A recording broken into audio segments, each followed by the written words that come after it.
السلام علیکم۔ میں ہوں ڈاکٹر مجاہد مرزا اور پڑھ رہا ہوں اپنی خود نوشت پریشاں سا پریشاں کا اگلا حصہ آپ کے لیے۔ ڈاکٹر نور صاحب نے پروفیسر ظفر حیات کی تجویز کردہ دوائیاں بند کرا دی تھیں اور صرف ملٹی وائٹامن لکھ دیے تھے۔ مجھے پھر بھی تسلی نہیں ہوئی تھی۔ میں لاہور چلا گیا تھا۔ ماہر امراض قلب ڈاکٹر زبیر صاحب نے بہت نوازش کی تھی، بڑی ہی توجہ سے دیکھا تھا اور اگلے روز باوجود اتوار کی چھٹی کے ہسپتال آ کر میرا ECG کیا تھا اور مجھے تسلی کرا دی تھی کہ مجھے کچھ بھی نہیں ہے، اور کہا تھا بس گھبرایا نہ کرو۔ اتفاق سے میرے ہمزاد ماہر قلب ڈاکٹر مقبول بھی امریکہ سے آئے ہوئے تھے۔ میں نے ان سے بھی مشورہ کیا اور انہوں نے بتلایا تھا کہ اس نفسیات لاحقے کو کارڈیو نیوروسس کہا جاتا ہے، یعنی دل کے بارے میں تشویش میں مبتلا ہو جانا۔ ان سب تشخیصوں کے باوجود میں مطمئن نہیں ہوا تھا۔ انہی دنوں سیکنڈ ایئر کے ایک طالب علم خالد احمد کو، جو لاہور سے تھے اور جسے کسی وجہ سے رہائش کی ضرورت تھی، میں نے اپنے ساتھ اپنے کمرے میں رکھ لیا تھا۔ اس طرح مجھے بھی تنہائی کا احساس نہیں ہوتا تھا اور عصبانیت یا قلبی کو کسی حد تک افاقہ رہتا تھا۔ 4th ایئر کلاس سے ہی یونین کا صدر چنا جایا کرتا تھا، کیونکہ فائنل ایئر میں پڑھائی زور پر ہوتی ہے۔ اس بار اسلامی جمعیت طلباء کا رکن اور ہمارا ہم جماعت ارباب عالم صدر منتخب ہوا تھا۔ کالج یونین نے طلباء کے لیے سوات کے ٹور کا انتظام کیا تھا۔ ٹرین کا انتخاب اس طرح کیا گیا تھا کہ وہ ربوہ سے ہو کر گزرے، جبکہ سوات کے لیے ملتان سے سیدھا راستہ لاہور، راولپنڈی اور بالاکنڈ اختیار کیا جا سکتا تھا۔ اگرچہ جمعیت کے اندرونی حلقوں میں طے ہوا تھا کہ ربوہ میں جا کر مرزائیت کے خلاف احتجاجی نعرے بازی کی جائے گی، لیکن یہ بات کہیں نہ کہیں سے نکل کر باقی لوگوں میں افواہ کی صورت میں گردش کر رہی تھی۔ ظاہر ہے احمدی طلباء بھی اس بات سے غیر آگاہ نہیں تھے۔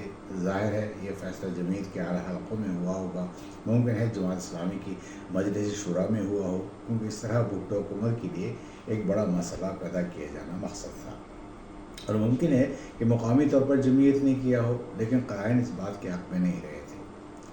مجھے یہ معلوم ہوا تو میں اسٹیشن پر گیا ضرور، اور ٹکٹ بھی میں نے یونین سے خریدا ہوا تھا، لیکن میں ارباب کو پکڑ کر ذرا ایک سائڈ پر لے گیا اور اس سے اس افواہ کی تصدیق چاہی تھی، مگر وہ بچہ تو تھا نہیں، اس نے قطعی انکار کر دیا تھا اور کہا تھا یار یہ افواہ ہی ہے۔ میں نے اسے کہا تھا کہ بھائی میرے تو ٹکٹ واپس لے لو، میں اس جھمیلے میں شریک ہونے کو تیار نہیں ہوں۔ وہ مجھے تسلی دیتا رہا، مگر میں نے اسے کہا کہ اگر تم کسی بہت ہی گرے ہوئے طبقے کے لوگوں کے گھر پر بھی جا کر انہیں للکارو گے تو وہ مقابلے میں ضرور آئیں گے۔ عقل کا تقاضا یہ ہے کہ اس افواہ کو افواہ ہی رہنے دیا جائے۔ اس نے بات بڑھانا نہیں چاہی تھی اور کہیں پھیل نہ جائے، آرام سے مجھے پیسے لوٹا دیے تھے۔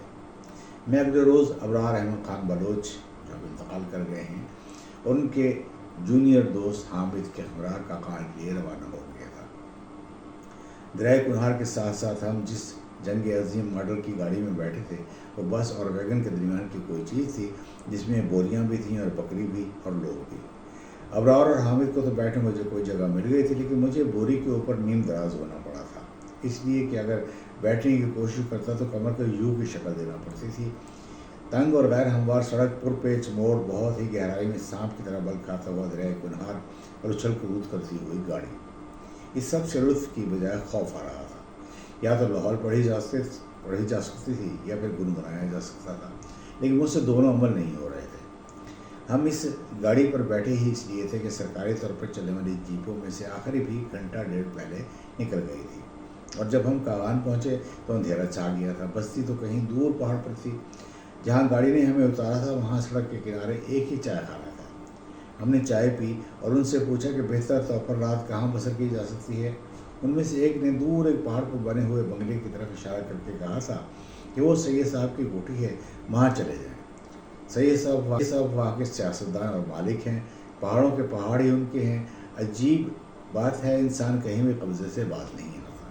وہ اتنی دور تھا کہ اس اندھیرے میں وہاں جانے کا ہم تصور ہی نہیں کر سکتے تھے۔ پھر چائے خانے کے مالک نے ہمیں یقین دلایا کہ وہ ہمیں نئے بستر فراہم کرے گا۔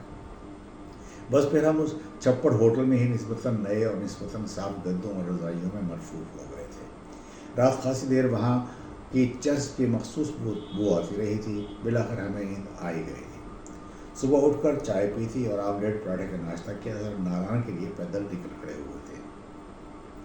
आध रास्ते में जाकर जब एक वादी में पहुंचे तो हमने दरिया के किनारे पत्थरों पर बैठकर शेव बनाई थी, मुंह हाथ धोए थे और फिर चल दिए थे। सहपहर हो चली थी जब हम नारायण बस्ती से थोड़ा सा पहले यूथ हॉस्टल पहुंचे थे। वहाँ एक दाढ़ी वाला उधीड़ उमर चौकीदार था। उसने बताया, खासे आदमी ठहरे हुए हैं, फिलहाल सैर पर निकले हुए हैं, क्या आप गोरों के साथ रह लेंगे? अबरार ने कहा, हम हर रंग के शख्स के साथ रह लेंगे। उसे खाने के लिए कहा तो उसने बताया कि खाने के लिए कुछ भी नहीं है। उसे पैसे दिए ताकि वो बस्ती के बाजार से कुछ ले आए। उसने भी अंडे लाकर आमलेट बना दिए थे, तनूर से रोटियाँ ले आया था। भूख तो वैसे ही चमकी हुई थी, कहीं एक कुटिया कहीं दो कुटियाएँ, लेकिन ज़्यादा ऊंचाई पर पाकिस्तान के उमरा के बंगले जगमगा रहे थे, जहाँ ये लोग कभी कभार चंद रोज़ के लिए ही आते थे। अब तो फैशन ही यूरोप और अमेरिका का हो गया है। आज क्या सूरत हाल है मालूम नहीं। हमने कहाँ घूमना था, बाज़ार में से सिगरेट वगैरह लिए, थोड़ा सा दरिया के साथ साथ टहले और वापस यूथ हॉस्टल आ गए थे। शाम ढलते ही थके हुए होने के बाद सो गए थे। सुबह हमने झील सैफुल मरूग जाने का प्रोग्राम बनाया था। लोगों से पूछ पाछ कर जब उस संत निकलने को थे तो एक 8-10 साल का बच्चा हमारे साथ हो गया था कि मैं आपको ले जाऊँगा। हमने उसे बहुत रोका था मगर वो बज़िद रहा था। उसे कुछ पैसे मिलने की उम्मीद थी।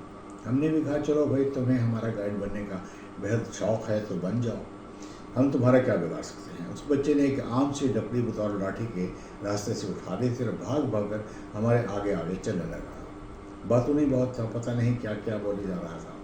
एक दो बार अबरार ने प्यार से डांटा भी कि चुप रहो। चंद लम्हे खामोश रहता, फिर ग्रामोफोन की तरह बजने लगता था।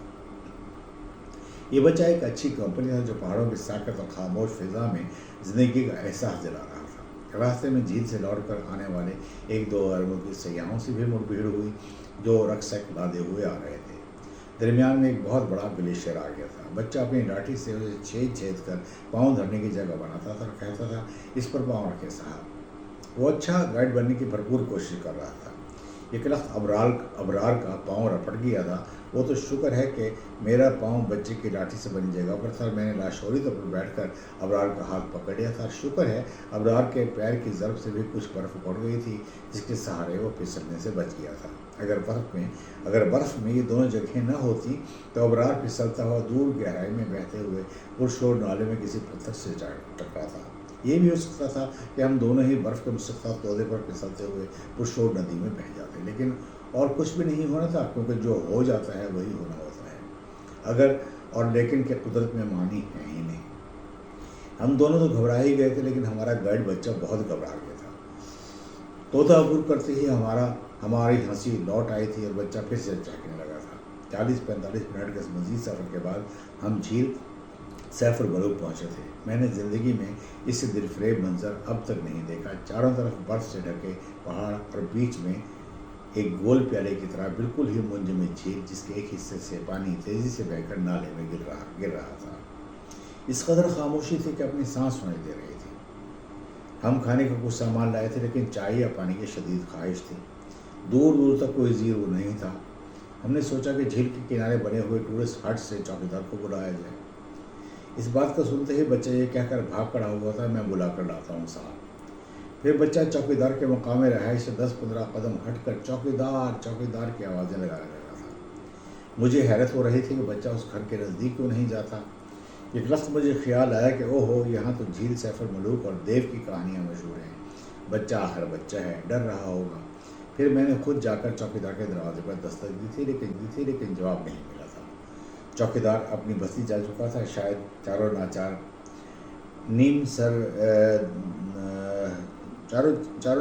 नीम सर्द खाना हलक से नीचे उतारा। एक मग में कुदरती बर्फ़ डालकर कागज़ों का आग लगाकर बर्फ़ पिघलाई थी। यूँ हमने पानी के 1-2 घूंट पिए थे। माहौल ऐसा था कि जाने को जी नहीं चाह रहा था। दिल करता था कि यहाँ ही एक हट हो और आदमी बैठकर नावल लिखता रहे, नज़में कहता रहे, मगर हुस्न भी तो मुस्तकिल तौर पर मज़कूर नहीं करता। इंसान की तबीयत ही ऐसी है कि वो यकसानियत और तवातर से ऊब जाता है। वापसी का सफ़र भी करना था और पराया बच्चा हमरा था, इसलिए उस हुस्न को जहन में उतार कर हमने वापसी की राह ली थी। सफ़र बखैर कटा था और हम यूथ हॉस्टल लौट रहे थे। अगले रोज़ हमने शुगरान देखने का कस्द किया था। नारायण से वापसी का सफ़र हमने दोबारा पैदल नहीं किया, बल्कि एक मुकामी वैगन में बैठकर वहाँ पहुँचे थे, जहाँ से लोगों ने बताया था कि ऊपर जाएंगे तो शुगरान आ जाएगा। शुगरान तक की दुश्वार चढ़ाई अलबत्ता हमने पैदल सड़क पर चलते हुए तय की थी। शुगरान एक पहाड़ की चोटी पर मुसत्ता जगह है, जहाँ जिस तरफ भी नज़र जाती थी चीड़ और देवदार के दरख्त सर उठाए खड़े थे, जिनके बीचों बीच एक खूबसूरत रेस्ट हाउस था, जहाँ महकमा जंगलात के कुछ अहलकार और एक दो अफसर मुकीम थे जो वहाँ किसी तहक़ीक़ के सिलसिले में आए थे। उन्होंने हमें हाथ लिया था और चाय और बिस्कुटों से तवाज़ुन की थी। उन लोगों से मिलकर शहर और पहाड़ के इम्तिजाज का अजीब सा एहसास हुआ था। रेस्ट हाउस के बाहर एक बड़े से पिंजरे में पाले गए राम चकोर और मुर्ग़े ज़र्रीन लगता था कैद किए जाने पर गमगीन हैं और आज़ादी के लिए सदाएँ बुलंद कर रहे हैं। वापसी के लिए हमें मेज़बानों ने एक तरफ से पहाड़ की उतराई दिखा दी थी, जहाँ से उतरकर सड़क का खासा हिस्सा पैदल अबूर करने से बचा जा सकता था। उतरने को तो हम उतरना शुरू हो गए थे, लेकिन उतराई बहुत ही दुश्वार थी, जो ऊँट से मंसूब पहाड़ की चढ़ाई और उतराई के बारे में राय की याद दिलाती थी। किसी ने ऊँट से पूछा कि चढ़ाई आसान है या उतराई? ऊँट ने जवाब दिया कि चढ़ाई अगर लानत है तो उतराई उससे कहीं ज़्यादा बड़ी लानत है। अगरचे हम ऊँट नहीं थे और तफरीहन ये सब कर रहे थे, लेकिन झाड़ियों से उलझते फिसलने से बचते कोई 1.5-2 घंटों में हमने ये मुहिम सक ली थी। सड़क पहुंचकर सुख का सांस लिया था, लेकिन अब मज़ीद पैदल सफ़र की ताकत नहीं रही थी। मगर करते भी क्या, शुगरान को जाने वाली ये सड़क आम गुजरगाह नहीं थी और यहाँ से किसी सवारी का मिलना महाल था, लेकिन अल्लाह को शायद हम पर रहम आ गया था। हम लश्तम पश्तम चले जा रहे थे कि अपने पीछे किसी गाड़ी के आने की आवाज़ सुनी। मुड़कर देखा तो पीछे से इमारती लकड़ी लादे हुए एक बोसीदा सा ट्रक आता दिखाई दिया था। हमने सिहा दिया तो वो रुक गया और कमाल मेहरबानी से ड्राइवर भाई हमें आम गुजरगाह तक ले जाने के लिए रजामंद हो गए थे। ट्रक के कैबिन में ड्राइवर के हमराह हम तीनों सुकड़ कर बैठ गए थे। मैं ड्राइवर के मुखालिफ संग में दरवाजे से चिपका बैठा खिड़की से बाहर देख रहा था। मेरी जानिब खाइयाँ ही खाइयाँ थीं, गहरी और बेरहम। दूर नीचे दरिया कुनहार बुड़बुड़ा रहा था। खाइयों को देखते एक तरफ मैदे में मुट्ठी सी भींच जाती थी तो दूसरी तरफ दिल उछल कर हलक में अटकता था। एक लफ्ज़ सामने से एक और ट्रक आता दिखाई दिया, जो गधे की तरह हींग कर चढ़ाई चढ़ रहा था। सड़क बहुत तंग थी। 2 बकरियों में तंग पुल पार करने वाली सबक आमोज़ कहानी तो थी नहीं कि एक लेट जाती और दूसरी उसको फलांग जाती। ये तो वाकई पुराने ज़मानों के बगैर बॉडी के BMC ट्रक थे, जो जंगलात की दौलत दरख्तों के मुहिब तनों के बोझ को ले जाने के काम आते थे। बस फिर क्या था, जिस ट्रक में हम सवार थे उसके ड्राइवर ने ब्रेक लगाई और फिर ट्रक को उसी तंग और बल खाती हुई सड़क पर पिछले पाँव ले चला था। अब तो दिल हलक में लहरा रहा था। और जब एक निस्बतन खुली जगह के खाइयों की तरफ वाले किनारे पर उसने ट्रक को रोका तो खिड़की से बाहर बल्कि पीछे की तरफ देखते हुए मेरे मुंह से बेख्तियार चीख की शक्ल में लफ्ज़ बस निकला था, क्योंकि मेरी जानिब के पिछले 2 पहियों में से बाहर वाला पहिया आधे से ज़्यादा सड़क से बाहर खाई के ऊपर मुअल्लक़ था। ड्राइवर ने ये कहकर कि अल्लाह के हुक्म से सब ठीक है तसल्ली दी थी, लेकिन दिल की धड़कनों की जो हालत थी उससे मैं ही शनासा था। अल्लाह अल्लाह करके गढ़ी हबीबुल्ला जाने वाली सड़क पर पहुँचे थे, फिर वहाँ से गढ़ी हबीबुल्ला और फिर इस्लामाबाद, जहाँ एक बार फिर हमने यूथ हॉस्टल का रुख किया था।